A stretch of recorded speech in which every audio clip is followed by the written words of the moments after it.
लेकिन अगर बात किया जाए वहीं पे बिहार की, तो बिहार के अंदर तो गजब ही ढह गई। नीतीश कुमार ने कहा शाह के एक्शन से पर भड़के नीतीश कुमार बोले अब सोचना पड़ेगा, डिप्टी सीएम को बैठक से उठा करके बाहर फेंक दिया।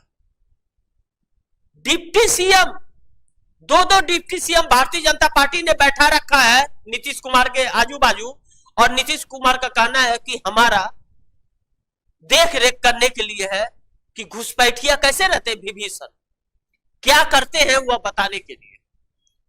बैठक से दोनों डिप्टी सीएम को बाहर कर दिया और कहा कि थोड़ा संभल जाइए, नहीं तो हमें संभालना पड़ेगा, तो हमें सोचना पड़ेगा। नीतीश कुमार का यह कहना यह छोटी बात नहीं हो सकती और इसे हल्के में नहीं ले सकते। मनोरमा देवी है, मनोरमा देवी के पास छापा पड़ा एमएलसी है जेडीयू की, यानी कि नीतीश कुमार के एमएलसी जो नीतीश कुमार के नजदीक है, या वह व्यापारी जो चंदा देते हैं, या नीतीश कुमार लालू प्रसाद यादव या तेजस्वी यादव से बात तो नहीं कर रहे, इसी का यह षड्यंत्र है। मनोरमा देवी हो चाहे तेजस्वी यादव, लालू प्रसाद यादव को संबंध जो गया हुआ है ईडी का, पूछताछ के लिए बुला रहा है, वह चुनाव पर ध्यान न दे सके।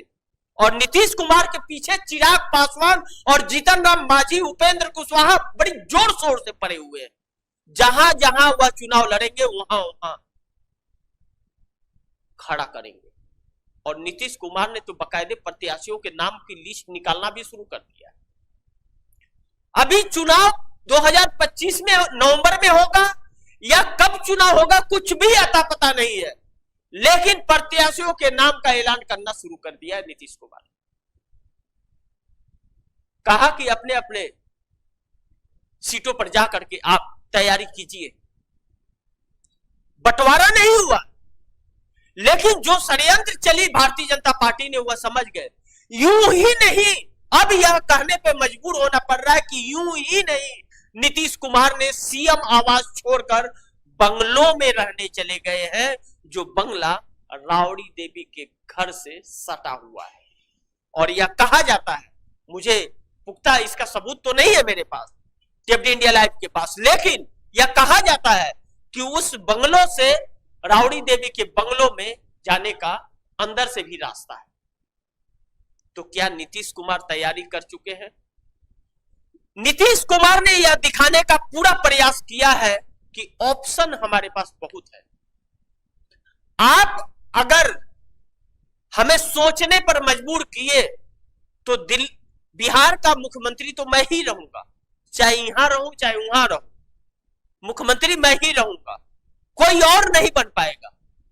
लेकिन मैं अगर वहां से मुख्यमंत्री बना तो दिल्ली में आपकी कुर्सी नहीं रहेगी। यह नरेंद्र मोदी के लिए बड़ी भारी मुसीबत शुरू हो गई है। नरेंद्र मोदी ने ऐसा कभी सोचा भी नहीं होगा कि यह हालात नरेंद्र मोदी के हो जाएंगे, लेकिन हुआ। आज 23 तारीख जब प्रधानमंत्री आज रात आएंगे या कल सुबह आएंगे तो उनके पैरों के नीचे जमीन खसकी मिलेगी आप दर्शकों को। जानते हैं क्यों? क्योंकि हरियाणा में भारतीय जनता पार्टी की बड़ी बुरी हाल है। लगातार मैं कह रहा हूं, आप लोग लिख करके देखिएगा, 10 से 12 सीटों पर सिमट रही है भारतीय जनता पार्टी। 8 ले लीजिए, 10 छोड़ दीजिए, 8 से लेकर के 12 सीटों के अंदर। लेकिन मेरा आकलन है कि वह सिंगल डिजिट पर ही रहेगी, 10 के नीचे, सिंगल डिजिट पे ही।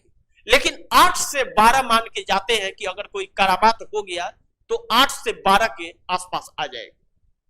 लेकिन फिर भी मैं कहता हूं कि आकलन सिंगल का ही है, क्योंकि आप खुद विचार कीजिए, जो पार्टी हरियाणा के अंदर 10 सालों तक सत्ता में रही, वह पार्टी अगर रैलियां ना कर सके, प्रधानमंत्री 24/7 जो चुनावी मूड में रहते थे, अमित शाह की चाणक्य नीति चलती थी, क्योंकि ईडी सीबीआई साथ में था ना, इनकम टैक्स डिपार्टमेंट था, इसके लिए वह धराशाह हो गया। वही ईडी सीबीआई और इनकम टैक्स अब डर रहा है कि इनकी कुर्सी का क्या ठिकाना, कब पलट जाए। और यह अगर पलट गए, इंडिया गठबंधन आ गया, तो हमारा क्या होगा? हमारी तो नौकरी है।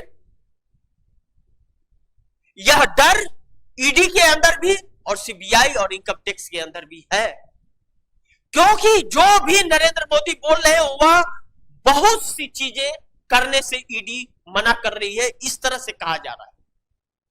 नहीं तो अभी तक अगर बहुमत में होते तो अभी तक तो पता नहीं क्या करती हो। विपक्ष नजर भी नहीं आता, न सदन में और न बाहर, इतनी पाबंदियां लगा दी जाती। लेकिन कहते हैं ना, हालात बदलते हैं, समय आते हैं और समय जाते हैं। समय बहुत बलवान होता है और इस समय नरेंद्र मोदी के सर के ऊपर कुंडी मार करके शनि भगवान बैठे हैं और राहु केतु तांडव कर रहे हैं। नरेंद्र मोदी ने यह हालात खुद पैदा किया है अपने लिए। हरियाणा, जम्मू कश्मीर, झारखंड और महाराष्ट्र का चुनाव नरेंद्र मोदी के ताबूत की आखिरी कील होगी।